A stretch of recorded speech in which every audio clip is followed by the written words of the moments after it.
Welcome back, y'all. Today we've got the PFL Europe Playoffs. As always with cards like this, it was hard to dig up enough information to get a lot of predictions, but I was able to put some stuff together and we're going to bring you exactly what we've got.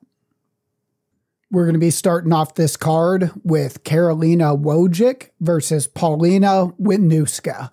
Karolina's coming into this fight with a lot more pro experience, but looking into Paulina's amateur career, Tapology is showing 25 amateur bouts for her. So the difference in pro record may not be that substantial depending on how you view the quality of amateur bouts that she's had. Paulina does have a significant height and reach advantage coming into this fight. Looks like 4 inches in height and 7 in reach. Looking at Karolina's most recent fights, she has gone 2-3 in her last 5, which isn't so great. And you also notice that she has a couple of KO/TKO wins on her record, but those are all the way back her first 2 professional fights. She hasn't finished anybody in more than 6 years.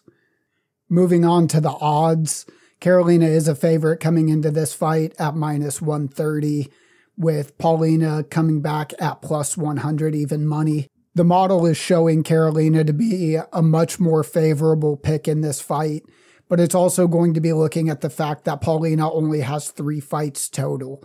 And when you add in her amateur career of 25 bouts, that isn't quite the case here. But I have to draw the line somewhere. I can't include amateur fights for everybody. So we're going to be riding with Karolina this week and assuming that it's good value at -130. Moving on to the other flyweight playoff on this card, we have Shanelle Dyer versus Valentina Scatizzi. Both of these women are coming into this fight with 5 fights on their professional record.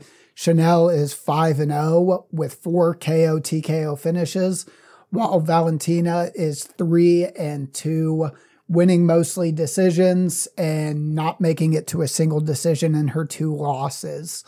Shanelle does have a 3-inch reach advantage. Height is exactly the same. They both fought on the same card, so days since last fight is exactly the same. Valentina did compete in this tournament last year. She ended up losing in the finals. She actually got to the finals by a stroke of luck, really, potentially anyway. One of her opponents missed weight after another opponent had pulled out. She didn't even compete in the last round of playoffs. She was essentially given a bye. The only other thing of note I'm really seeing here is that Valentina is coming into this fight 5 years older. Not that 28 is necessarily old for 125 pounds. If anything, 23 might be a little young. But despite that, Valentina, including amateur bouts, actually has less experience coming into this fight. Looking at the odds, Shanelle Dyer is a massive, massive favorite at the books. I'm not exactly sure why the model is seeing Valentina here in a favorable light, but it is giving her a small edge. We're going to take the risk. It's women's 125. In all honesty, anything can happen here. Next up, we've got the undefeated Jakub Kaszuba versus what I can only assume is Valentina's brother, Daniele Scatizzi. Jakub is 12-0. Daniele 13-7. See that he's got a little more experience, but he's suffered a lot of decision losses. Daniele went 4-3 in Bellator, and he's had an up and down career, even across his fights on the regional scene. Jakub Kaszuba did win the PFL Europe 2023 tournament, and given the book odds here, it looks that everyone expects him to do the same in this case. The model odds aren't quite so favorable at -114, but that is enough to place a bet on the favorite here. So we'll be riding Jakub Kaszuba, and just like everyone else, we expect him to pull out the win here. The last prediction that we were able to pull on this card comes in the co-main event between Robert Whiteford and Roger Huerta. This is a catchweight bout at 150. Roger Huerta's never fought this low. He had a lot of lightweight fights, a lot of welterweight fights, going years and years back all the way to the UFC. Neither of these guys have fought in quite a while. Robert Whiteford's last fight was in May of 2022, and Roger Huerta hasn't fought since April of 2021. This feels like a kind of Nick Diaz fight for Roger Huerta. Looks like he's just coming back to make a little bit of money, especially because he's on a 4-fight losing streak and he was finished in 3 of those 4. In his last 16 fights, he has 12 losses and only 4 wins dating back to 2008, and one of those wins was by disqualification. For both of these guys, 41, even at lightweight, that's old, man. I mean, honestly, there's no telling. Maybe either one of them put in a bunch of time, got better at 41. I don't know, man. I think it's a real long shot for Roger Huerta. I don't think that he's likely coming into this fight with a lot of drive to make a run at anything. He's going to come in, do his thing, make some money, and get out.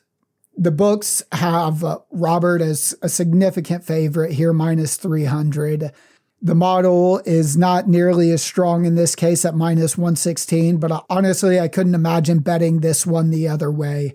I just don't think there's really any hope for Roger in this one. All right, let's take a look at the numbers for this card. Total wagers, we've got 4. 3 of them are on favorites, and 1 is on a pretty long shot underdog. But you know how it goes. We bet the model. The model likes Valentina Scatizzi. Who knows why, but we're riding with it. Our total risk on this is 11.3 units. Scatizzi brings us up to a nice potential win of 18.55 with a potential gain of 7.25 units, which would be an ROI of 64%. As always, thanks for watching. If you haven't seen the predictions video for UFC Fight Night Moicano versus St. Denis, please check it out. If you like this more free-flowing style of video, also let us know down in the comments.